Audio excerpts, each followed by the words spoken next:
Legend चाहिँ अलिकति different, किनभने अर्बन लेजेन्डहरूमा धेरै जस्तो अर्बन लेजेन्डहरूले मान्छेलाई हार्म गर्ने, मान्छेलाई मार्ने जस्तो गर्छ भने आजको अर्बन लेजेन्ड हामी एक्सप्लेन गर्दैछौँ इन्डोनेसियाको वेवे गम्बेलको बारेमा। यो एउटा प्रेत आत्मा हो महिलाको, जसले बच्चाहरूलाई उठाएर लाने गर्छ। तर उसले बच्चाहरूलाई उठाउने भनेको जो बच्चाहरूलाई घरबाट धेरै प्रेरित छन्, जो बा आमाले धेरै हिंसा गर्छन्, पिट्छन्, कराउँछन् या यस्तै दुःख दिन्छन् भने उसको आत्माले चाहिँ ती बच्चाहरूलाई चाहिँ लगेर सुरक्षित राख्ने भनेर भनेको छ।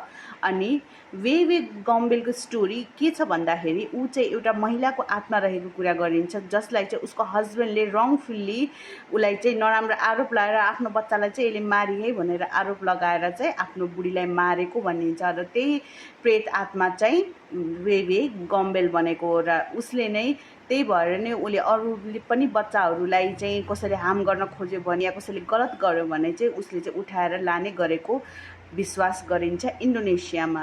यो हो इन्डोनेसियाको फेमस अर्बन लेजेन्ड। अनि यदि अरू पनि कुनै प्लेसको अर्बन लेजेन्डहरू तपाईँलाई सुन्नु मन छ भने मैले हाम्रो भिडियोमा एक्सप्लेन गरिरहेको हुन्छु अर्बन लेजेन्डहरू, हन्टेड हाउसहरूको बारेमा, माइथोलोजिकल क्रिचर्सहरूको बारेमा।